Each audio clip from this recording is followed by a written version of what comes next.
माँ क्यों मर जाती है? बचपन में जब कभी ऐलान होता फलां की वालदा फौत हो गई है, तो मैं दौड़कर घर आता और माँ के दामन से लिपट जाता। माँ कभी गुस्से भी हो जाती, कमला है तू की होया है। मैं इजहार से डरता था, मौत के नाम से डरता था।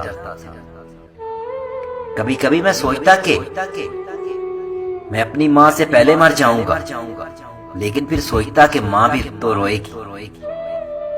लेकिन फिर अगले ही लम्हे सोचता कि माँ के तो और भी बेटे हैं, मेरे पास तो एक ही माँ है। रात को जिद करके माँ के पास सोता, माँ दूसरी तरफ मुंह करके सोती तो मैं माँ के अपनी तरफ मुंह करने तक जागता रहता, और जैसे ही माँ मेरी तरफ मुंह करती तो माँ की सांसें मुझे तपते सहरा में बादे सबा के चौकों की तरह महसूस होती। माँ के जिस्म की खुशबू मुझको अंबर से ज्यादा फैली लगती।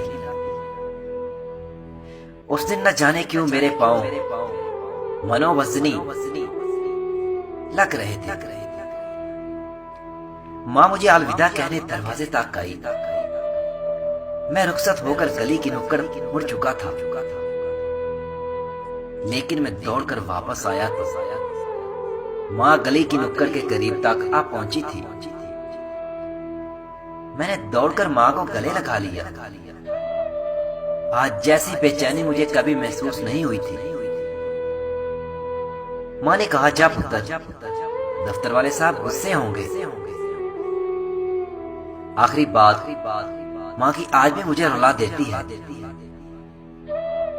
पुत्र, तेरी आवाज नहीं आती, और आज मैं सोचता हूँ माँ कहाँ हो, तुम्हारी आवाज क्यों नहीं आती।